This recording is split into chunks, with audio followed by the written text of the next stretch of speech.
Hey guys, welcome back. I am happy to say that I'm already starting to feel better now that I've been praying and reading the Bible again every day. Um, and I especially also I think feel better today because I actually last night read um Second Chronicles from chapter 1 until I think I got up to like I don't know, 11 or 12 or something like that yesterday. And honestly, that felt, I don't even know how to explain it. It felt better reading the Bible than it did watching random YouTube videos. And I don't even watch like bad YouTube videos. I watch like cooking videos or music or like stuff about God and the Bible. Like I don't even my videos that I watch aren't even like bad or anything. It's all like really nice peaceful stuff that I enjoy. But I don't know, like really trying harder to read the Bible and doing more of that and praying and stuff like I definitely it lifts my spirits. Like I am feeling less like disconnected to I don't know. I don't want to say disconnected to God, but it was more like I felt myself pulling away, like a little bit. Kind of like why am I doing this? Why am I going down this road? Like what's the point, like and then just wanting to revert and go back to my old ways and eat bad and emotionally eat unhealthy food and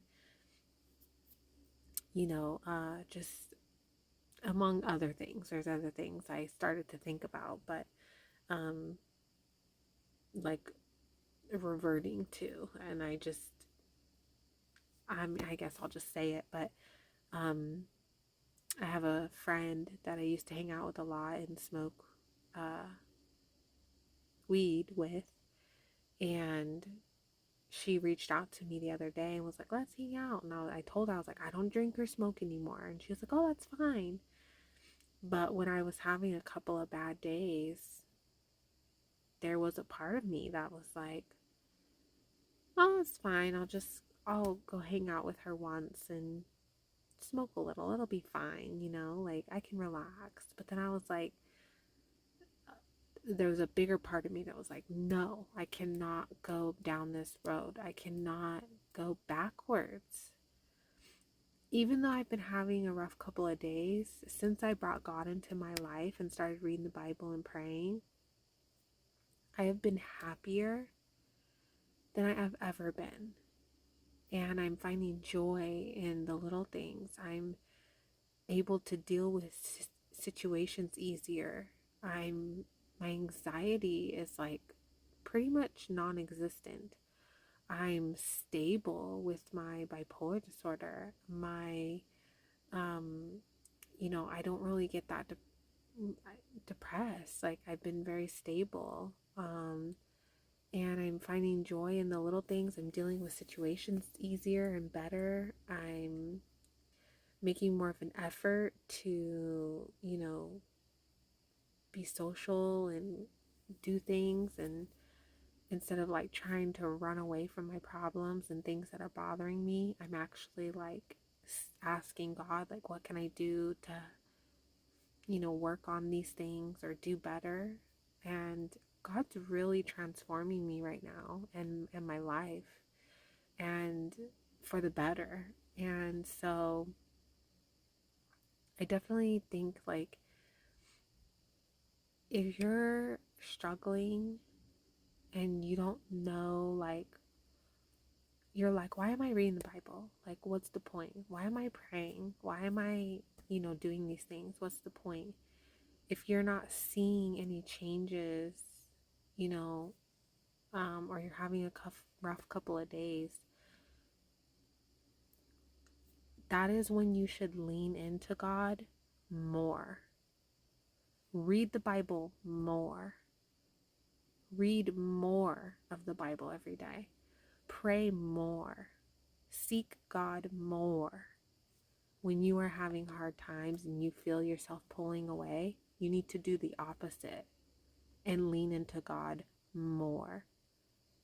Because I promise you, the answer is not to fall back into those traps the enemy in the flesh had you in cages.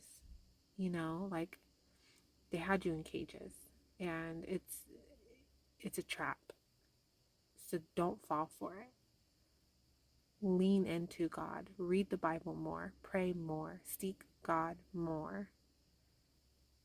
He is the way to feeling better, to being better, transforming your life, having a life full of purpose and meaning and joy and peace. I used to struggle with anxiety like so bad. Like to the point where even just going to the grocery store I would get like anxiety attacks. You know, my husband would go to work and he would forget to text me he made it to work, and I'm over here freaking out because I'm like, oh my god, he died. He got in a car accident and he died. You know, like it was just so bad. It was so out of control. And but like getting to know God and trusting in Him and having faith in Him, and He knows what's best for my life, and just leaning into that trust and trusting in Him and having faith in Him, it's like I don't even worry anymore. I just don't. I just don't worry, because if God wants something to happen, it's going to happen. I have no control at the end of the day. So just letting go of that control and just leaning into God and trusting in His plan for me and following His guidance, it's like I have no reason to be anxious. I have no reason to worry. I just don't. And if you're struggling with that at all, all I can say is lean into God more, pray more, ask Him for help more, ask Him for guidance more. And I'm telling you, when people say, I've never really understood when people have said, you know, God is the only way, or, you know, Jesus Christ is the only way. You know, God is the way, the life, and the truth. I've never, ever understood that until like recently. When people say God is the only way and the truth, because God's the truth. I mean, His word, everything's the truth. You know, if you're ever struggling with what's true, what's reality, what's real, like, just ask God, like, because God created everything. So, of course, it's real and true, you know. I don't know if I'm making sense with that, but, and then when people say God is the only way, it's because He's the only way. Like, if you're struggling with issues or problems like anxiety or depression or financial troubles, or problems with a person or a situation or just anything, you know, seeking God's help and seeking God in your life, having a relationship with God is the way, is the only way to really deal with it and have peace in your life and joy and purpose. Everything else may give you, if even if you found something else that you're like, oh, it gives me joy or peace or whatever, it's not going to last. God is the only thing that's going to last your whole lifetime. He's the only way that you're going to have peace in your soul for your whole life. He's the only thing that's going to long lasting bring you joy and purpose. Everything else is short term. I don't know. I hope that I explained that right. I it's like it's almost like something you can't even fully like explain. It's like kind of just one of those things you have to just experience for yourself, and then you're like, oh, okay, I understand. Like before I brought God into my life, man, I thought people that believed in God and the Bible and Jesus Christ and church and all that, I thought they were crazy. Even when my husband explained it to me, I was like, you said, I was like, I swear, like it sounds like you and your family are in like a cult. It just didn't sound. It sounded so strange and weird and crazy to me. And then God flipped the switch on me and opened my eyes, removed the veil, and now that I'm experiencing it for myself, it's like it all is starting to make sense now, in like a way that it's like until you experience it for yourself and God opened your eyes, you're just not going to understand fully. You're just not. And so it's like, it's almost like sometimes difficult to explain, you know? I don't know. I mean, there are some people that I have found, on like YouTube videos and stuff that they're really good at it explaining certain things when it comes to like God and stuff. But I feel like at the end of the day, the best thing that is just inviting God into your life, and then you're gonna really just understand. I don't know. I don't know. It's pretty wild. It's a wild journey. And I have to say, if you're finding this video and you're like on the fence and you're kind of like curious about God and the Bible, please give God a chance. Give the Bible a chance. Because, like I said, if you're even a little bit curious, this is God nudging you. He's nudging you to opening the door for him, because he's not going to break down the door for you. Like, he'll knock and knock and, give you signs, but you have to invite him into your life. He's not going to force himself on you. And I'm telling you, opening that door is the best thing you will ever do. And it'll start to make sense once God opens your eyes and to the truth and the reality and the true reality of life. And once he removes that veil, and what I mean by that is like the enemy and the flesh, mainly the enemy, has you blinded, uses whatever tools and tricks and emotional tricks and mental games that they can use to blind you from God, to blind you from the truth of reality, you know? And I mean, the worst thing that can happen is you waste a little bit of your time, by reading the Bible, starting to read the Bible, and, inviting God into your life, praying and getting to know him. The worst thing that could happen is you lose a little bit of time. That's it. But I mean, if you're even curious about the remote possibility that there's this whole new, better life out there waiting for you that God can guide you to, why not give it a chance? I mean, really, why not?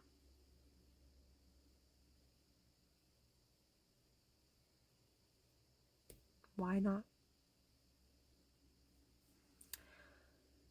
Guys, I'm feeling the spirit right now. I don't know why, but as soon as I came into my closet tonight, ah, I felt it.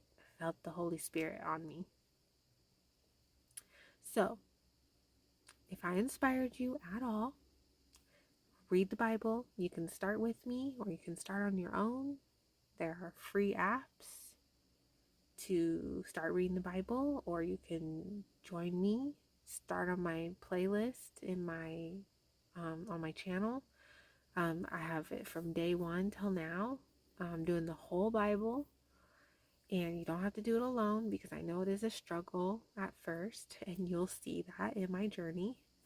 Um, just so you know, though, day 1 and 2 are the only days that do not have the recording of the chapters. So you'll have to look up those chapters on your own. But the rest do. And like I said, like the worst thing that could happen is you waste a little bit of time. I mean, why not give it a try if that's the worst thing that could happen, for the possibility of peace and joy and purpose and truth and transformation and just good things. Like, why not give it a try? See for yourself. Ask God to open your eyes. Ask God to remove the veil. Ask God, say, hey, I want to bring you into my life. What do I do? Guide me. All you have to do is sit down in private somewhere in your bathroom, your car, your closet, and just pray. And if you don't even know what to pray about or what to say, ask God, hey, I'm reaching out. What do I say? What do I pray? Let me tell you guys, there's been a couple times where I've tried to pray and I was just like, I felt stuck. Like I felt like I couldn't even talk. And I'm just like, God, I don't even know what to pray about right now. And let me tell you, he helped me. I can't even explain it. It's just something he just, I don't know, fills your soul and you just kind of, I don't know. I don't even know how to describe it. It's pretty wild. But anyways, I'm going to stop talking because I know I went a little off there, but I just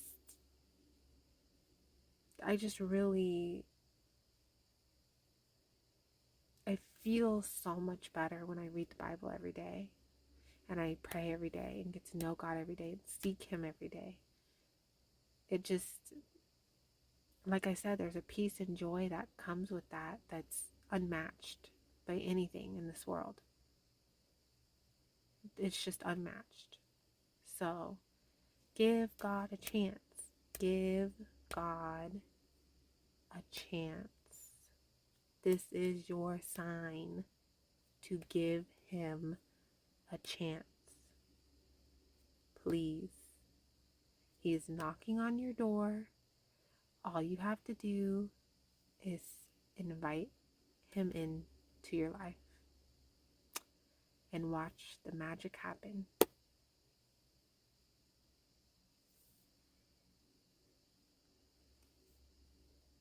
In the 36th year of the reign of Asa, Baasha, king of Israel, came up against Judah and built Ramah, that he might let none go out or come in to Asa, king of Judah. Then Asa brought silver and gold from the treasuries of the house of the Lord and of the king's house, and sent to Ben-Hadad, king of Syria, who dwelt in Damascus, saying, Let there be a treaty between you and me, as there was between my father and your father. See, I have sent you silver and gold. Come, break your treaty with Baasha, king of Israel, so that he will withdraw from me. So Ben-Hadad heeded King Asa, and sent the captains of his armies against the cities of Israel. They attacked Ijon, Dan, Abel-Maim, and all the storage cities of Naphtali. Now it happened, when Baasha heard it, that he stopped building Ramah and ceased his work. Then King Asa took all Judah, and they carried away the stones and timber of Ramah, which Baasha had used for building, and with them he built Geba and Mizpah. And at that time Hanani the seer came to Asa king of Judah, and said to him, Because you have relied on the king of Syria, and have not relied on the Lord your God, therefore the army of the king of Syria has escaped from your hand. Were the Ethiopians and the Lubim not a huge army with very many chariots and horsemen. Yet, because you relied on the Lord, he delivered them into your hand. For the eyes of the Lord run to and fro throughout the whole earth, to show himself strong on behalf of those whose heart is loyal to him. In this you have done foolishly. Therefore, from now on you shall have wars. Then Asa was angry with the seer, and put him in prison, for he was enraged at him because of this. And Asa oppressed some of the people at that time. Note that the acts of Asa, first and last, are indeed written in the book of the kings of Judah and Israel. And in the 39th year of his reign, Asa became diseased in his feet, and his malady was severe.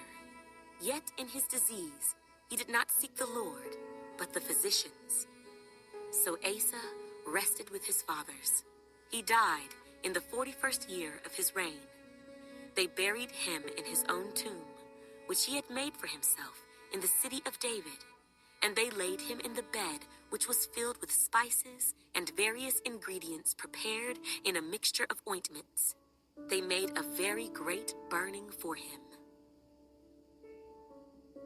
Then Jehoshaphat his son reigned in his place, and strengthened himself against Israel. And he placed troops in all the fortified cities of Judah, and set garrisons in the land of Judah and in the cities of Ephraim, which Asa his father had taken.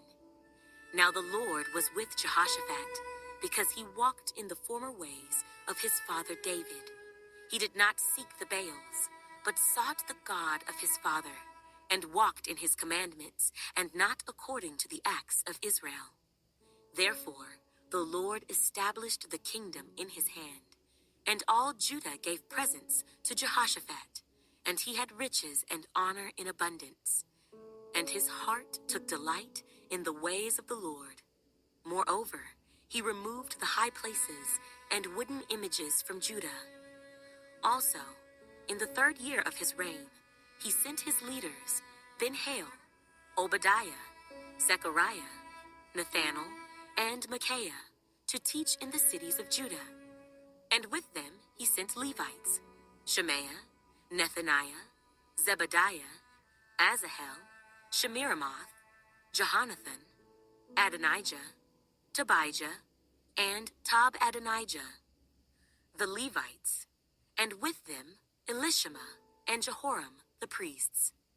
So they taught in Judah, and had the book of the law of the Lord with them. They went throughout all the cities of Judah, and taught the people. And the fear of the Lord fell on all the kingdoms of the lands that were around Judah, so that they did not make war against Jehoshaphat.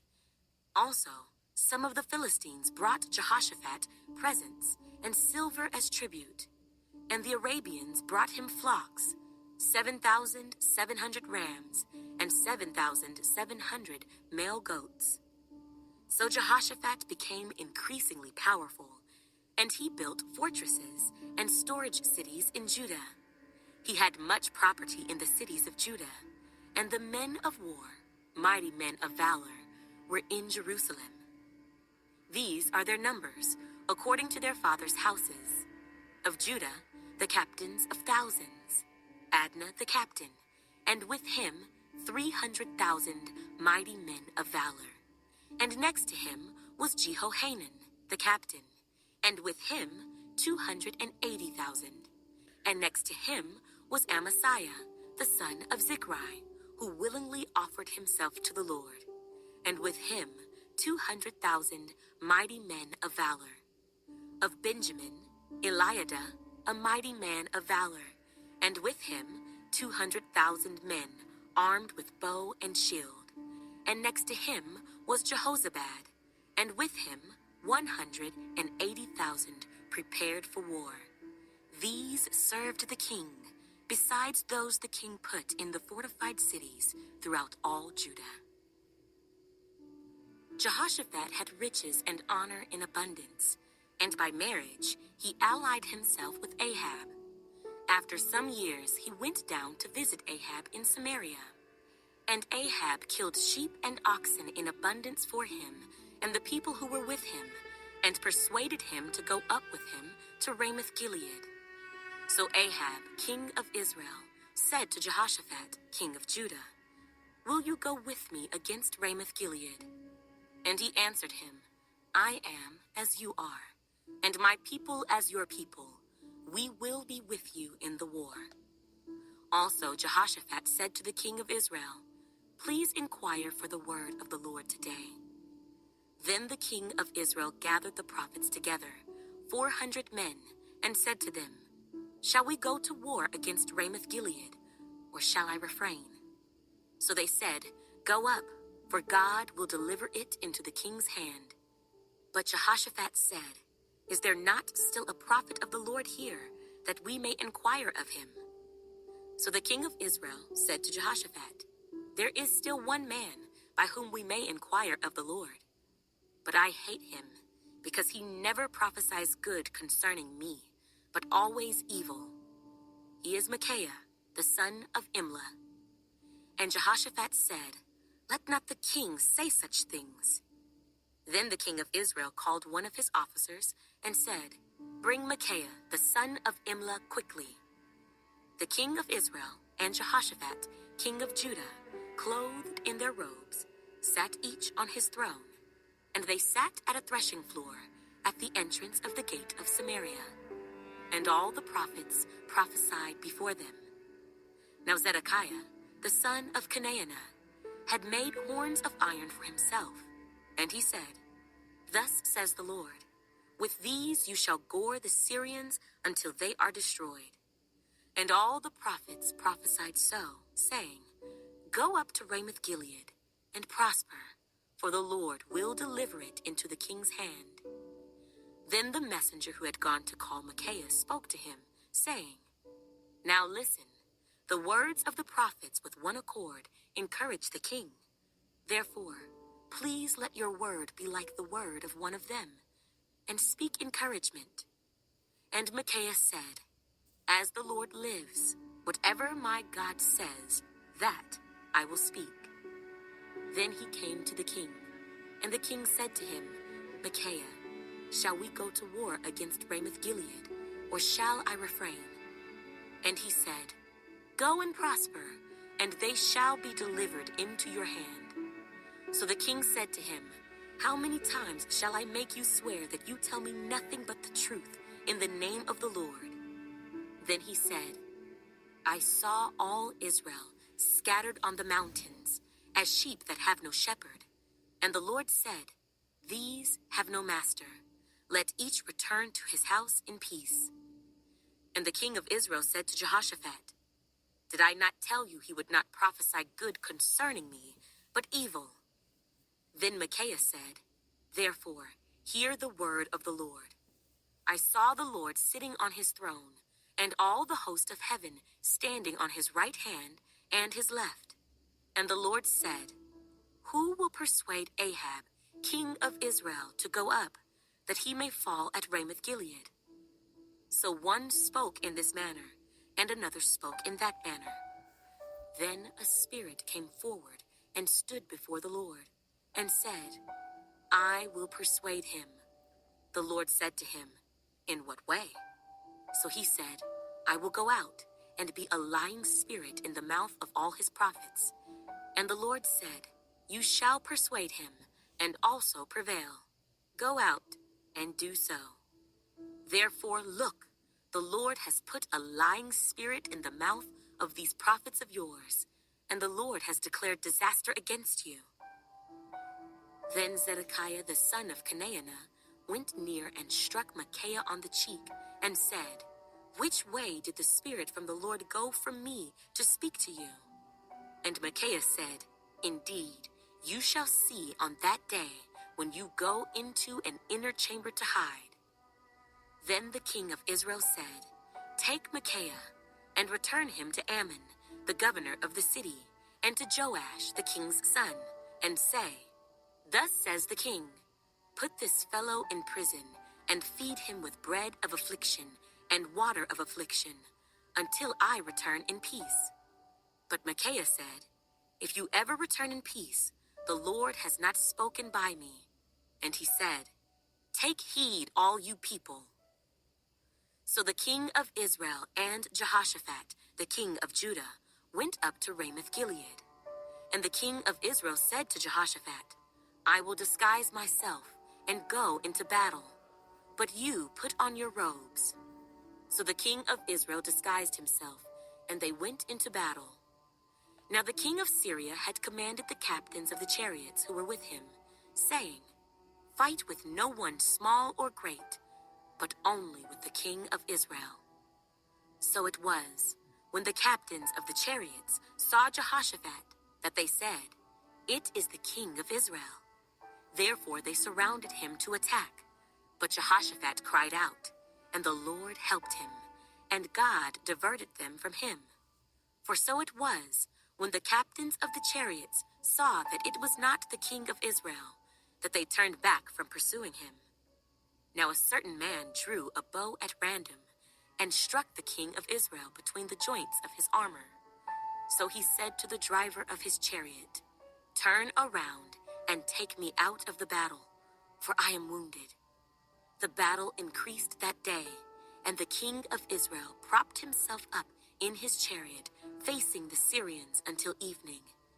And about the time of sunset, he died. Then Jehoshaphat, the king of Judah, returned safely to his house in Jerusalem. And Jehu, the son of Hanani the seer, went out to meet him, and said to King Jehoshaphat, Should you help the wicked and love those who hate the Lord? Therefore the wrath of the Lord is upon you. Nevertheless, good things are found in you, in that you have removed the wooden images from the land, and have prepared your heart to seek God.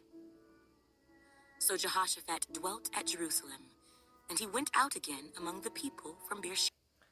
That's like, I think the second or third time I've seen that, where it says, um, you have, prepared your heart to seek God. And I don't understand, like, is that like really what it means? Is like you can prepare your heart to seek God? Or like,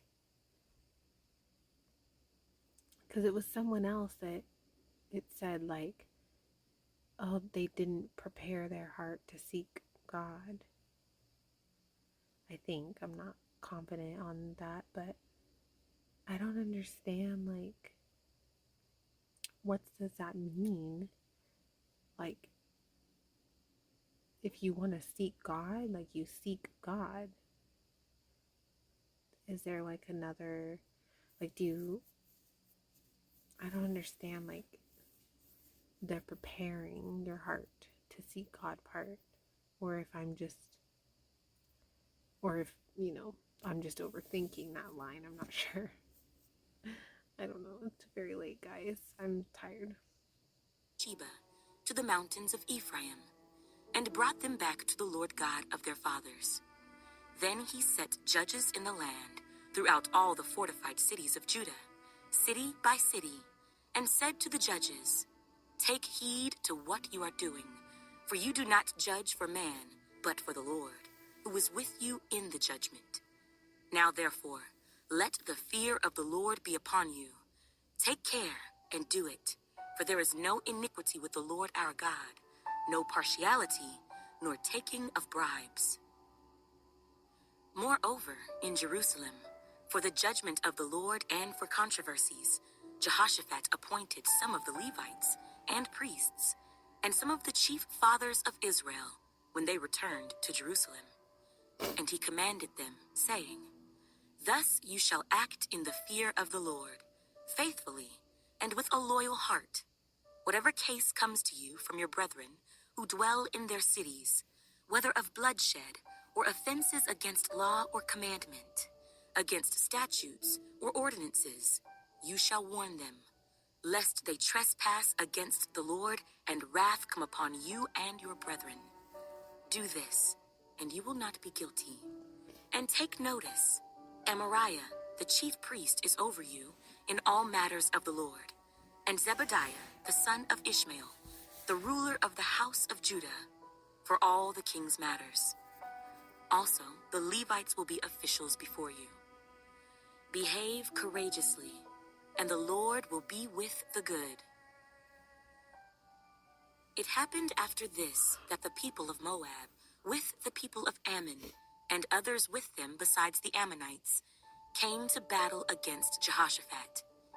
Then some came and told Jehoshaphat, saying, "A great multitude is coming against you from beyond the sea, from Syria, and they are in Hazazon Tamar, which is in Gedi." And Jehoshaphat feared, and set himself to seek the Lord, and proclaimed a fast throughout all Judah. So Judah gathered together to ask help from the Lord, and from all the cities of Judah they came to seek the Lord. Then Jehoshaphat stood in the assembly of Judah and Jerusalem, in the house of the Lord, before the new court, and said, "O Lord God of our fathers, are you not God in heaven, and do you not rule over all the kingdoms of the nations?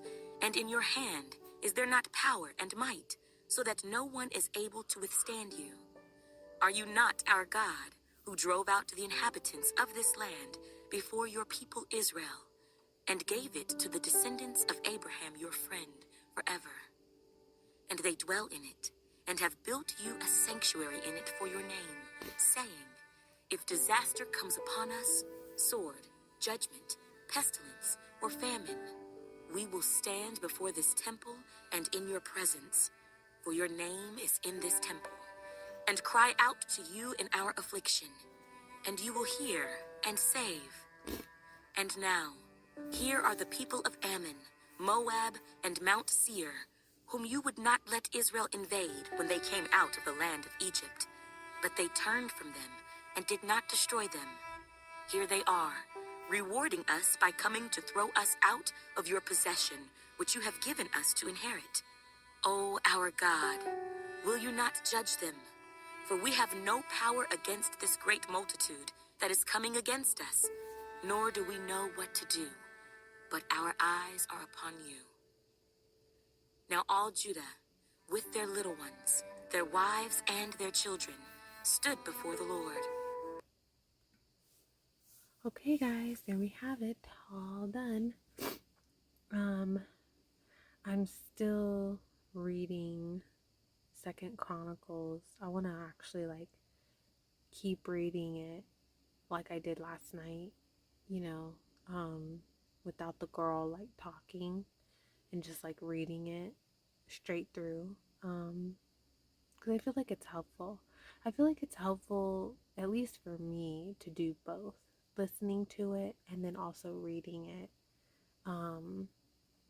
Because, you know, the way that we're doing it right now is the chapters are split up in order to do a couple chapters each day for a full year, to go through the whole Bible.